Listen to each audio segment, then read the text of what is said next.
오늘 다니엘서 1장 8절부터 16절까지 말씀을 같이 보았습니다. 다니엘서를 보았는데요. 이 다니엘이라고 하는 사람의 이름이 하나님은 재판관, 하나님은 재판관이시다. 그러니까 하나님이 판단하시는 재판관, 하나님의 재판관이다. 그런 이름이 다니엘이라는 이름입니다. 그래서 다니엘서가 구약의 요한계시록과 같다, 그런 말씀들을 하죠. 다니엘은 하나님의 재판관이다. 그런데 이제 여기 1장 7절에 보면 이름이요, 환관장이 이름을 고쳐줘요. 다니엘은 벨드사살이란 말은 뭐라고 되어 있냐면, 이게 벨이 아끼는 왕이다, 이런 말이고요. 이 하나냐라는 사람인데, 하나냐라는 사람은 여호와께서 은총을 베푸셨다는 그런 이름이거든요. 그런데 이걸 사드락이라고, 반열 이렇게 어디에 올려놨다, 그런 의미이고요.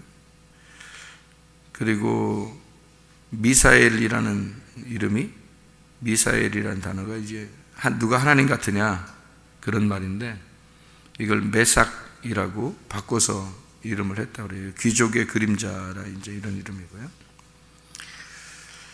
그리고 아사랴라는 사람인데, 아사랴는 하나님께서 도우셨다, 아자르 알죠? 아자르, 하나님이 이제 도우시다, 그런 말인데요.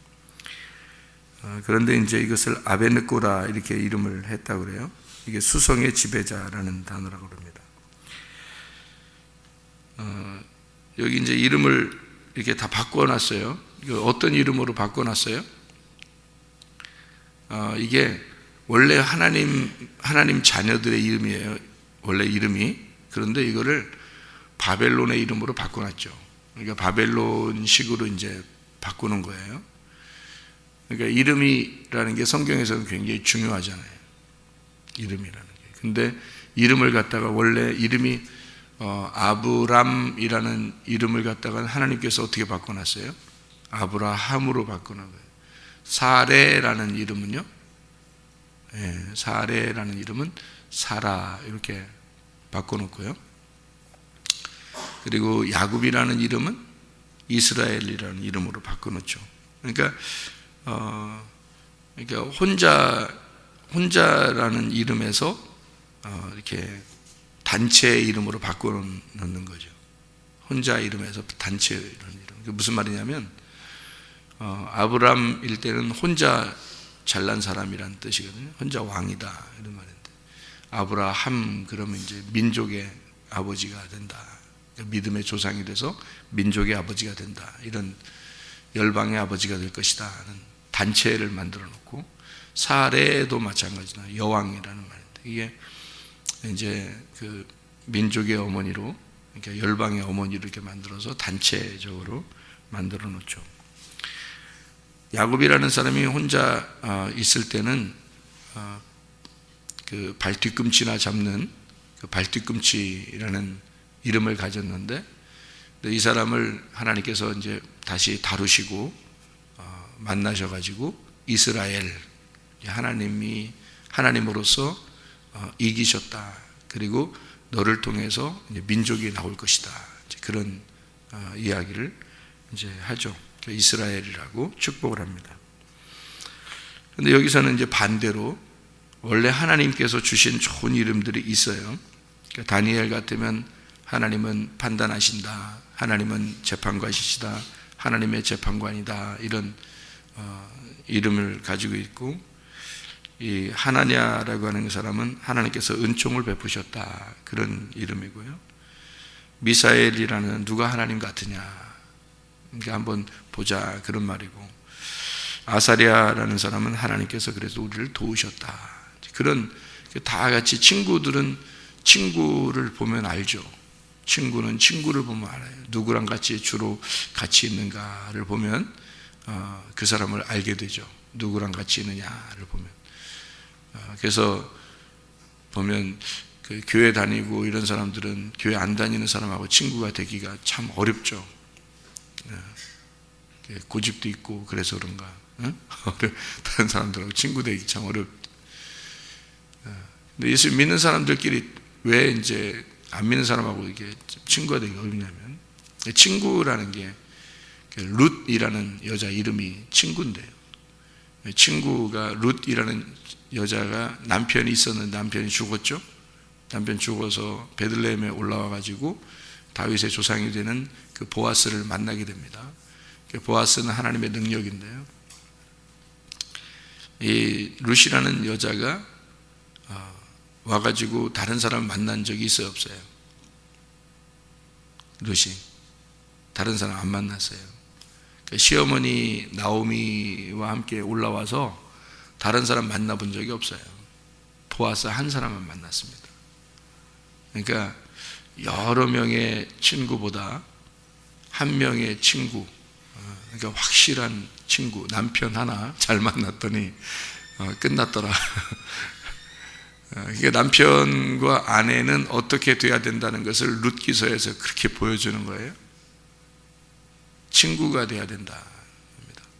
그래서 가장 아름다운 부부 생활, 저보고 꼽으라 그러면 룻하고 보아스다. 그게 신랑과 신부, 남편과 아내, 그리스도와 교회에 대한 가장 그 모델링이 되는 그런 가정이 바로 이 룻하고 보아스입니다. 그래서 룻하고 보아스가 둘의 어떤 그 친구 관계, 그러니까 동등한 관계면서, 그리고 다른 사람과 사귀지 않는, 다른 사람과 친구가 없죠. 딱 보아스 한 사람만 친구가 되죠. 그러니까 남편과 아내는 그런 친구 관계가 돼야 된다. 누구를 보면 알 수 있다? 친구를 보면 그 사람을 알 수 있다. 그러니까 룻은 보아스를 보면 알 수 있는 거고, 보아스는 룻을 보면 알 수 있는 거라는 거죠. 그게 누구 되는 거예요? 우리 그리스도의 교회가 그리스도를 보면 교회를 알 수 있는 거고, 교회를 보면 그리스도가 어떠함을 알 수 있는 거죠. 그러니까 교회의 모습들을 이렇게 보잖아요. 그러면은 그리스도가 어떠하냐, 그 교회에 그리스도가 어떠하냐, 그리스도가 어떤 분이냐라는 것을 그 교회를 보면 알 수 있게 되겠죠. 또 교회를 보면 그리스도를 알 수 있고, 그리스도를 보면 또 그 교회를 알 수 있죠. 아, 그리스도는 이런 거이구나, 이렇게 교회를 보면 알 수 있는 거고요. 또 그리스도를 보면 교회를 또 알 수 있는 거고요. 교회를 보면 그리스도를 알 수 있는 거고요. 그렇게 친구를 보면 친구를 알 수 있다. 여기에 그 다니엘과 세 친구라는 유명한 사람들이죠.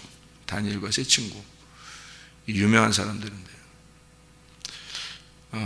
하나님을 알게 되는 지혜가 있다 그러면 어떻게 되냐면, 지혜가 있는 사람이 된다 그러면요, 지혜가 있다 그러면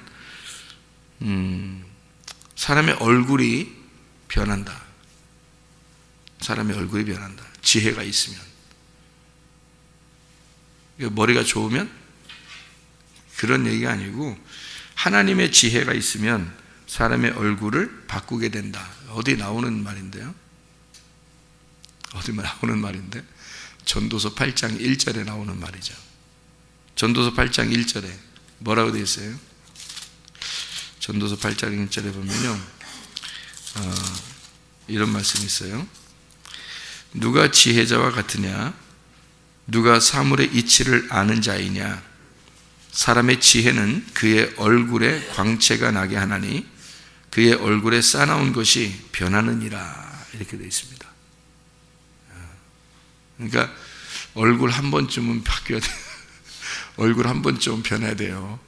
여러분, 누가 볼 때 여러분 얼굴이 좀 바뀌었어요 그러면 은혜 받은 겁니다. 얼굴이 좀 바뀌었네요 그러면 은혜 받은 거예요. 옛날 얼굴하고 다른데요 그러면 은혜 받은 거예요. 그러니까 누가 지혜자와 같으냐, 이렇게 딱 판결하는 그게 다니엘이죠. 그게 다니엘이라는. 그리고 그의 얼굴에 광채가 난다. 이게 판님이라는 게 이제 얼굴이라는 말이고, 광채라는 게 오르입니다. 그러니까 판님에서 오르가 나타난다, 그런 말이고요.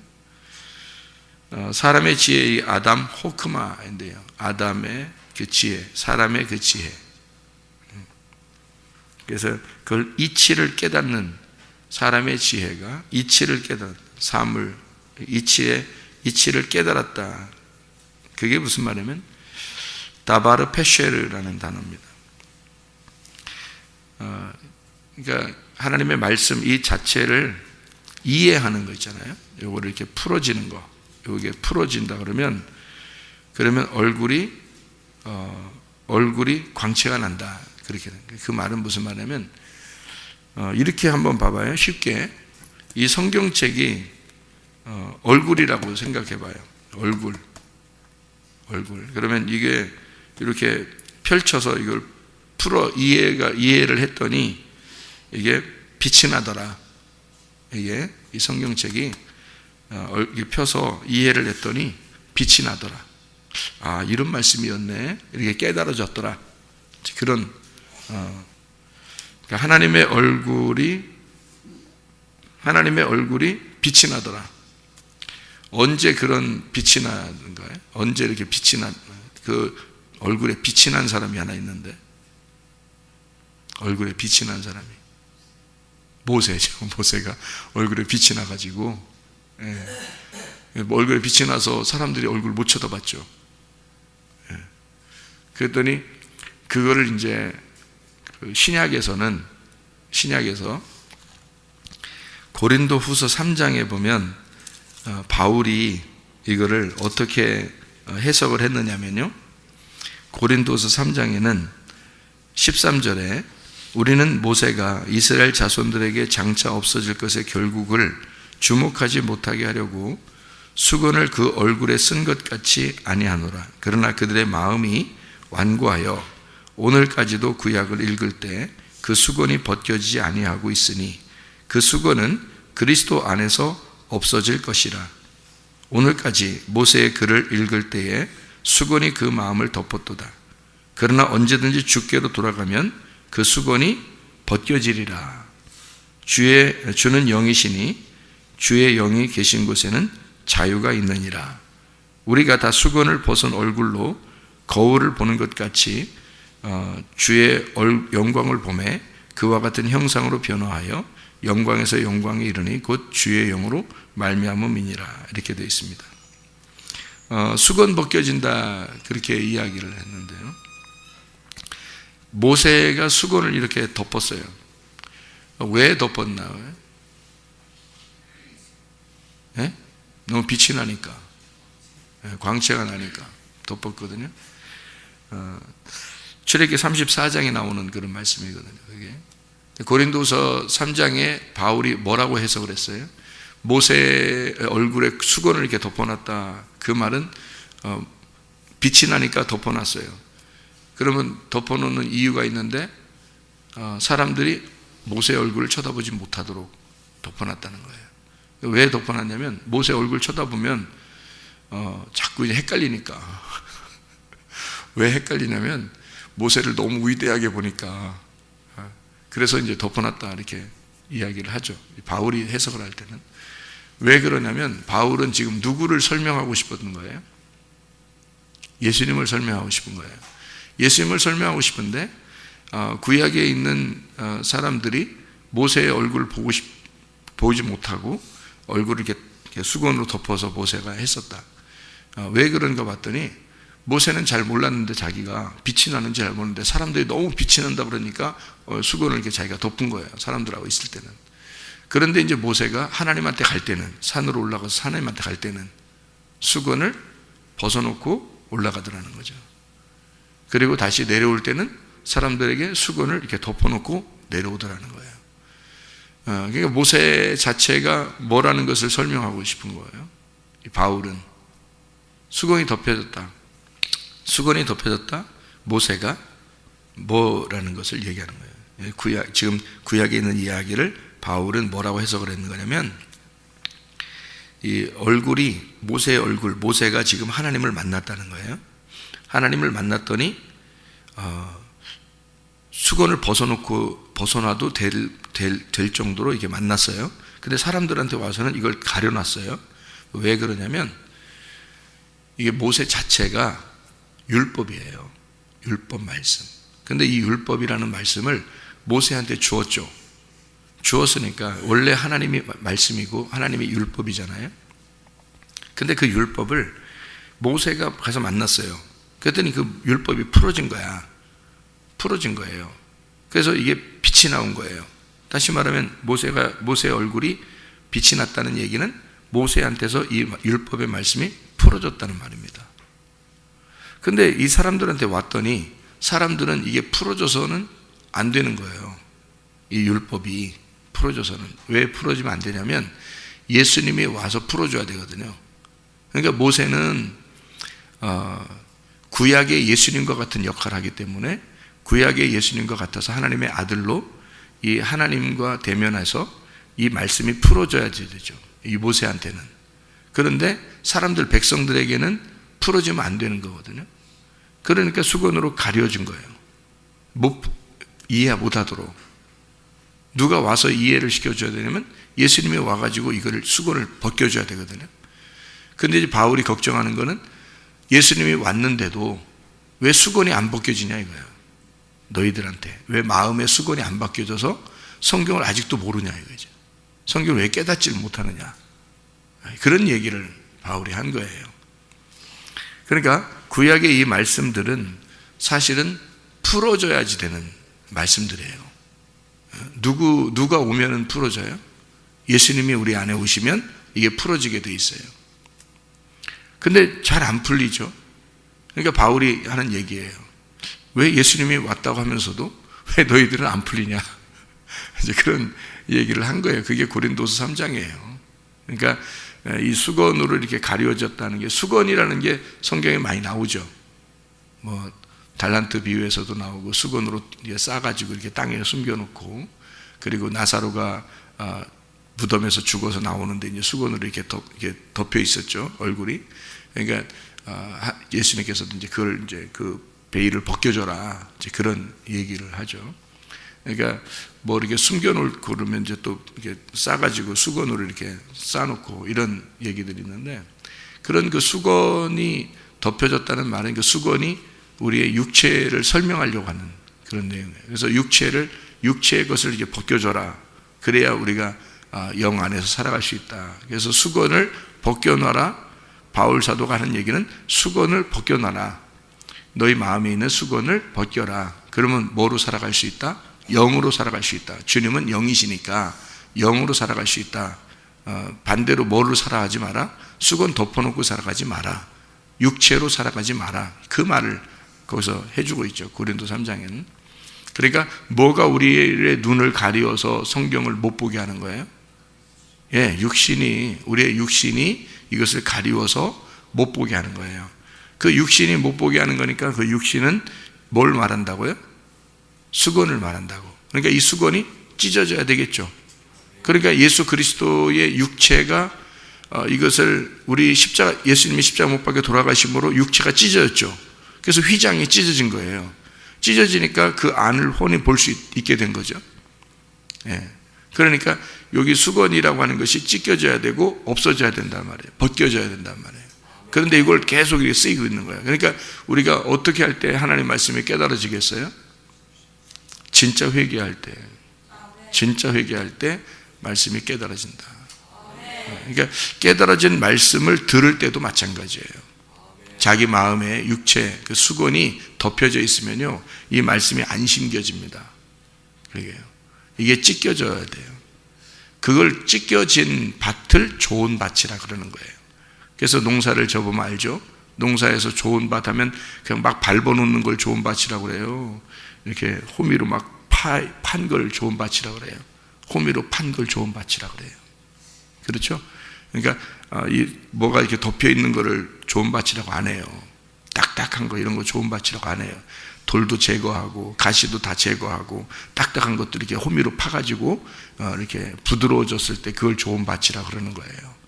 그래서 새 영이 너희에게 오게 되면 너희 마음을 부드럽게 한 다음에 씨를 심을 거다. 하나님의 영이라는 걸 심을 거다. 이게 에스겔서 36장 26, 27절이라고 했죠. 그러니까 예수님이 죽으시면 우리가 옛날 영이, 그러니까 죽었던 영이 살아난다. 새 영이 된다. 근데 그 새 영이 된 그 마음을, 그 새 영이 들어오면 마음을 바꾸어지게 되고, 마음을 바꾸게 되면 이게 마음이 이렇게 좋은 밭이 되면 거기다가 씨를 심는다. 새 성령의 영이라고 하는 하나님의 영을 심을 것이다. 하나님의 영, 자기의 영을 심을 거다. 이렇게 나와 있단 말이에요. 그러니까 성령님은 아무한테나 들어가는 건 아닌 것 같아요. 진짜 성령님은 마음밭이 이렇게 좋은 밭인 사람들에게 들어가죠. 그러니까 마음의 밭에 할례를 받아라. 그 할례가 뭐예요? 껍질을 제거하라. 그 말이죠. 그리고 수건을 벗겨라. 똑같은 말이에요. 수건을 벗겨라. 육체를 제거해라. 할례를 마음에 받아라. 이렇게 말하는 것은 껍질을 벗겨내라. 그런 얘기죠. 그 같은 말이에요. 그래서 마음의 할례를 받으라는 말이 성경에 많이 나오는 거죠. 그러니까 너희가 육체의 할례를 받는 게 아니라 마음의 할례를 받아야 된다. 마음을 찢어라. 그런 말하죠. 수건을 찢어야 되고 이 겉에 있는 육신을 제거해야 된다. 그게 진정한 회개라고 성경은 말하는 거예요. 그래서 정말로 내가 육체의 삶을 내가 끝내야 되겠다라고 그렇게 결심하고 하나님 앞에 기도하는 사람을 회개했다라고 말하는 거예요. 주님은 그게 너의 육체를 십자가에 못 박았다 이렇게 말하는 거죠. 그러니까 예수님이 말씀이 육체로 왔으니까 육체로 와서 그 육체가 십자가 못 박고 그리고 말씀이 살아나야 되죠. 그래 그 수건이 다 벗겨지는 거죠. 그게 이제 고린도서 3장에 설명해 놓고 있는, 바울 사도가 설명해 놓고 있는 얘기들이거든요. 자, 구약의 말씀은 그래서 이렇게 감추어져 있는데 그 감추어져 있는 걸 율법을 이렇게 벗겨내야 된다. 근데 그 율법을 벗겨내지 못하면 너희가 속에 있는 알맹이를 먹을 수가 없다. 이제 그런 얘기가 되죠. 그러니까 껍질과 알맹이, 이것은 뭐예요? 이게 동물이에요. 이게 그 곡식이에요. 곡식이겠죠, 그죠? 껍질과 알맹이가 있다는 것은 이게 곡식이란 말이에요. 곡식. 특별히 말씀을 그러니까 깨달으면 특별히 얼굴이 바뀐다, 얼굴이 빛이 난다. 이 말은 오르, 이게 오르라는 빛이라고 하는 게요. 그게 진짜 빛이거든요. 저런 그 태양빛 이런 거 아닙니다. 진짜 빛을 말하는 거예요. 예수 그리스도를 말하는 겁니다. 그러니까 얼굴에 예수 그리스도를, 그러니까 얼굴과 얼굴을, 하나님의 얼굴을 모세가 만나는 것처럼 오르, 빛이 나서 하나님의 얼굴을 대면한다, 만난다, 그 말이에요. 이게 말씀이, 우리 말씀이 껍질이 이렇게 덮여진 게 아니라 여기가 수건이 벗겨져서 말씀을 내가 얼굴로 만난다는 얘기예요. 그러니까 말씀을 깨달았다는 얘기죠. 그 말하는 거예요. 얘기예요. 그러니까 얼굴에 광채가 났다. 이 말은 하나님 말씀을 대면하여 깨닫게 되었다. 그 말입니다. 자, 그러면 이제 여기서 다니엘과 세 친구가요, 먹을 거를 이제 식물을 먹었더니, 곡식을 먹었더니 얼굴에 광채가 나더라. 얼굴에 빛이 나더라. 이 사람들이 더 윤택하게 됐다. 그러면 이 사람들이 어떻게 됐다는 얘기예요? 곡식을 먹을 때, 곡식은 어떤 식으로 먹죠? 여러분, 콩을 먹을 때요, 여기에 이제 그 영어로는 콩으로 되어 있는데, 영어로는 콩. 다니엘이 콩 먹었다. 콩을 그 사람들이 보통 뭐라고 그러냐면요, 밭의 고기다, 이런 얘기를 하거든요. 그러니까 이 바벨론에서 고기를 자꾸 먹으라고 했더니 다니엘이 뭐라고 그러냐면, 나는 저런 고기를 안 먹어요. 밭의 고기를 먹어요. 밭에 고기 주세요. 콩 주세요. 콩. 이제 그래서 이제 이 말 때문에 그런지 모르지만 어떤 사람들은 콩을 많이 먹으면 머리가 좋아진다는 말을 해요. 콩을 많이 먹으면 진짜 머리가 좋아진다, 그런 얘기도 하거든요. 그 말이 뭐 사실인지 모르겠는데 진짜 그래서 콩을 많이 먹는 사람도 있더라고요. 잼을 먹어도 땅콩잼을 먹고 그거 퍼먹는 사람 제가 봤어요. 왜 그러냐 봤더니 머리가 좋아진다 그러면서 이렇게 땅콩잼도 이렇게 퍼먹는 사람을 봤거든요. 근데 이 콩을 뭐 다니엘 영어로 보면 이제 콩인데요. 콩이라고 하는 게 땅콩도 그렇고 콩알도 그렇고요. 이게 다 어떻게 생겼어요, 여러분? 어떻게 해야지 먹을 수 있어요? 곡식도 마찬가지죠. 쌀이나 뭐 밀이나 뭐 이런 것들도요. 그런 거 보면 어떻게 생겼어요? 뭐하고 뭐가 이렇게 돼 있는 거예요? 네, 껍질하고 속 알맹이가 돼 있잖아요. 그러니까 꼭 곡식을 먹을 때는 어떻게 되냐면 껍질을 까야 된단 말이에요. 껍질을 까야지 그 속에 있는 걸 먹을 수 있거든요. 네. 그래서 이게 자기들은 지금 식물을 주십시오. 다시 말하면 채식을 하겠습니다. 그래서 그러니까 콩, 식물, 그러니까 곡식이죠. 채식을 주십시오. 그러니까 여기서 풀만 뜯어 먹었겠어요? 토끼요? 이게 곡식이란 말이에요. 채식. 하나님이 광야에 사람들이 이렇게 나왔을 때, 이스라엘 백성들 애굽에서 탈출하여 광야에 나왔을 때 하나님이 뭘 내려주셨죠? 만나를 내려주셨습니다. 그 만나가 식물의 종류라 이렇게 되어 있습니다. 만나라면 식물의 종류, 가시와 같고 이렇게 진주와 같이 둥글둥글하게 생겼고 그리고 달콤하여 이렇게 되어 있죠. 단 말이에요. 그러니까 이게 만나가 광야의 식물이란 말이에요. 그러니까 하나님이 주신 말씀, 이것은 다 뭘로 되어 있다? 식물로 되어 있다. 그러니까 다니엘이 그걸 아는 거예요. 아니까 고기를 먹지 않고 자기는, 그러니까 광야에서 만나하고 메추라기가 내려왔었는데 메추라기를 먹는 사람들은 어떻게 됐어요? 죽었죠. 그죠? 이해가 됩니까? 메추라기를 먹을 때는 죽었어요. 그러니까 꼭 하나님은 메추라기는 일시적으로 잠깐 내린 거고요. 만나는 계속해서 준 겁니다. 만나는 가나안 땅 들어갈 때까지 계속해서 주었어요. 그러니까 이 만나가 식물인데 그 식물은 반드시 껍질을 까야 되는 거예요. 껍질을 까야 된다. 그러니까 이건 뭐를 의미하는 거예요? 율법은 그냥 먹어서는 안 되고 율법은 반드시 껍질을 까서 그 속에 있는 내용물을 먹어야 된다. 예, 그것이 식물의 특징이에요. 그래서 이 다니엘은 그걸 아니까 하나님에게 자기는 약속한 게 있고 그 말씀을 깨닫고 싶은, 그러니까 지혜를 받았다 이렇게 돼 있잖아요. 그들이 지혜가 높았다. 이 지혜라는 게 이 사람들이요, 지혜가 다른 박수나 박수 치는 거 이런 거 아닙니다. 그 박수나 그 술객 이런 사람들보다 그 사람들은 박수나 술객이라는 사람들은 그러면 뭐예요? 이 사람들은 종교심을 가진 자들이에요. 이 사람들도 종교를, 그러니까 종교적으로 하나님을 아는 사람들이에요.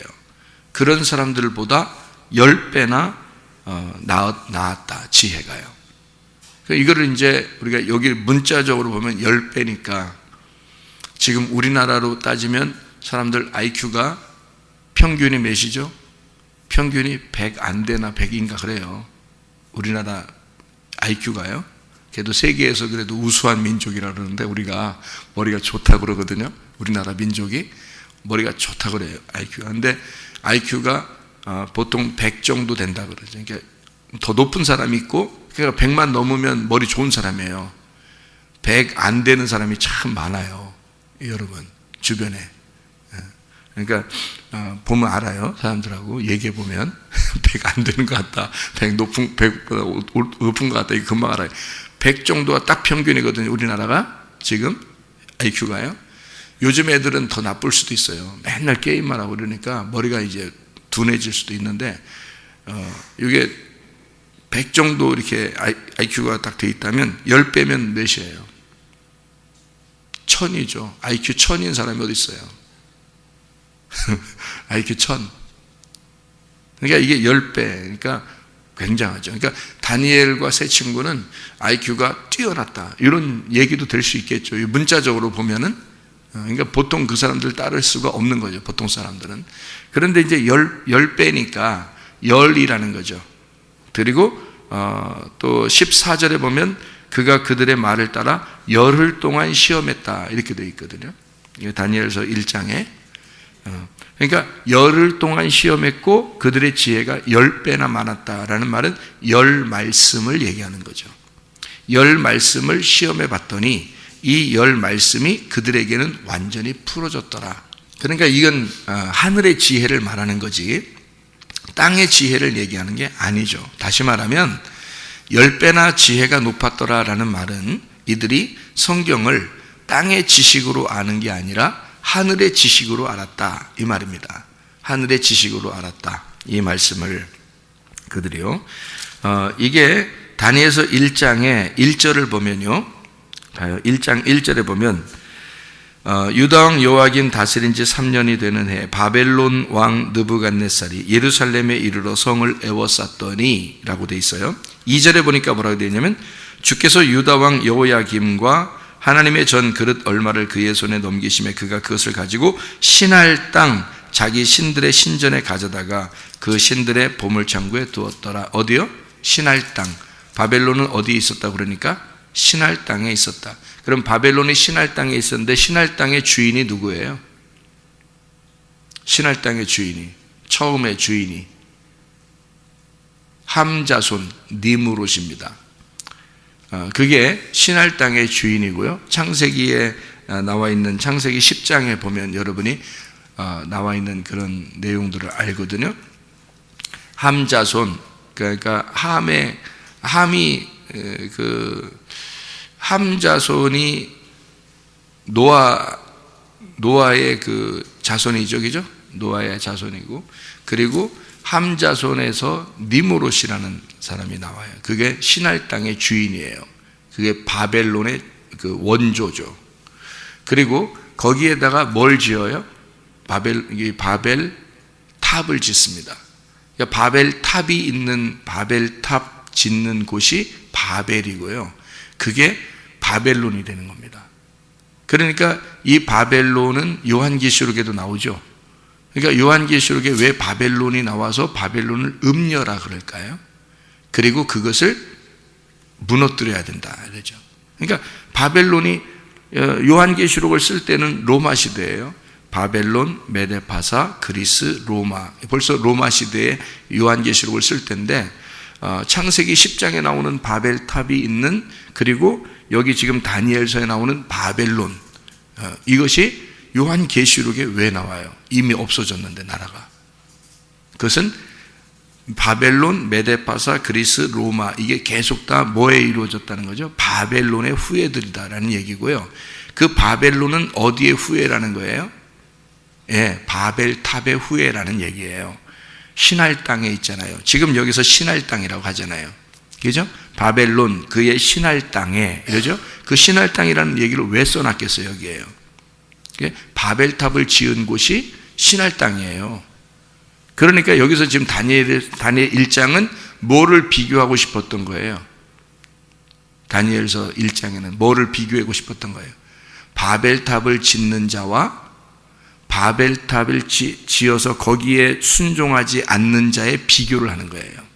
그러니까 바벨탑은 뭐를, 간단하게 얘기해서 바벨탑은 뭐를 설명하는 거죠? 종교를 설명하는 거예요. 종교. 자기가 노력을 해서 바벨탑을 지어가지고 하나님까지 올라가려고 하는 거거든요. 이걸 바벨탑이라고 그러는 거야. 그러니까 바벨론, 여기 지금 바벨론의 후예들은 뭐를 하는 사람들이에요? 종교심이 뛰어난 사람들이라 하나님 앞에 올라가려고 하는 사람들을 얘기하는 거예요. 다니엘은요, 하나님의 은혜를 받으려고 하는 사람이에요.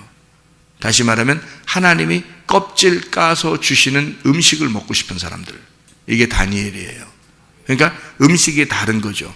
그러니까 이 다니엘 세 친구한테 음식 먹이려고 하는 사람들이 뭘 먹이려고 해요? 여기서 보니까 왕의 음식과 그가 마시는 포도주로 이렇게 되어 있죠. 왕의 마시는 음식과 포도주. 그러니까 이게 어떤 음식이에요? 왕이 마시는 거예요. 왕이 마시는, 그리고 왕이 먹는 음식들. 무슨 음식을 설명하려고 한 거예요? 예, 종교적인 제사 음식을 얘기하는 겁니다. 그러니까 종교적인 제사 음식, 자기들이 하나님 앞에 나아가려고 하는 그런 말씀들을 얘기하는 거죠. 하나님 앞에 어떻게든지 내가 이렇게 해서 하나님께 가봐야 되겠다. 이렇게 해서 하나님 앞에 신앙생활을 해야 되겠다. 이렇게 내가 종교심을 가져야 되고, 내가 이렇게 해서 이렇게 열심을 내서 하나님 앞에 예배를 드려야 되겠다. 그런 말씀으로 예배를 드려야 되겠다라는 그런 말씀들이 있겠죠.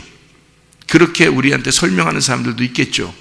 그런데 다니엘은 그거 안 된다는 겁니다. 그거 안 먹겠다는 겁니다. 원래 성경의 그 은총이라는 건요, 하나님의 은혜라는 건 우리가 노력해서 받는 게 아니에요. 하나님이 우리에게 일방적으로 내려오신 거죠. 일방적으로 내려오셔서 우리에게 주셔야 되는 거거든요. 자기 껍질을 까서 하나님 말씀의 내용을, 하나님 마음의 내용을 알려주러 내려오신 분이 있는데 그게 바로 예수님이에요. 누가 오라고 한 게 아니라 하나님이 일방적으로 오셔야, 그래야 받는 것이 은혜란 말이에요. 그러니까 다니엘과 세 친구는 우리는 여기서 노력한 제사 음식으로 우리의 몸을 더럽히지 않겠습니다. 하나님으로부터 내려온 말씀을 먹고 살겠습니다. 하나님으로부터 내려온 그 말씀, 껍질이 까진 그 말씀을 먹고 살겠습니다. 우리는 이 말씀이 풀어져야 되거든요. 이 말씀이 풀어져서 그 내용을 먹고 살고 싶습니다. 껍질을 먹는 게 아니라 내용을 먹고 싶습니다. 그 속에 있는 마음, 하나님의 얼굴을 우리가 뵙고 싶습니다. 하나님의 얼굴을 뵙고 살고 싶습니다. 하나님의 내용을 알려주십시오. 여기에 속에 있는, 우리가 바벨탑의 내용이 아니라, 바벨탑의 말씀이 아니라 아브라함을 축복하셔서 아브라함을 선택하신 그 말씀, 아브라함에게 너는 내가 지시할 곳으로 가라 했을 때 아브라함이 갈 바를 알지 못하고 그 말씀하신 그걸 붙들고 갔다라고 되어 있잖아요. 창세기 12장 1절부터 4절에 창세기 11장에는 바벨탑이 나오고 바로 이어서 창세기 12장에 아브라함을 부르시는 장면이 나오잖아요. 그러니까 다니엘과 세 친구는 뭘 따르고 싶다는 거예요? 아브라함처럼 하나님의 말씀을 따라가고 싶은 거예요. 그죠? 이 바벨론에 있는 사람들은요, 아니야, 너희들 그렇게 하면 안 돼. 바벨탑을 자꾸 쌓아야 돼. 이렇게 올라가야 돼. 너희들 신앙심을 열심히 갖고 열심히 해가지고 하나님 앞에 나가봐. 이렇게 창세기 11장으로 돌아가자는 얘기고, 다니엘과 세 친구는 아니야, 하나님께서 아브라함을 선택하고 그 말씀을 따라갔듯이 우리는 창세기 12장을 따라갈 거야. 아브라함에게 말씀하셨던 그 주님을 따라갈 거야. 그런 내용이겠죠. 그죠? 음식이 다르죠. 창세기 11장의 음식과 창세기 12장의 음식, 어느 것을 먹겠느냐? 여러분 다니엘과 세 친구처럼 하나님의 말씀이 풀어지고 하나님의 마음의 내용을 깨닫고 주님의 얼굴을 대면하고 주님 안에서 얼굴 수건이 벗겨진, 그래서 마음의 할례를 받아 하나님의 말씀 안에서 주님과 동행하다가 주님 만나시기를 바랍니다. 기도하겠습니다.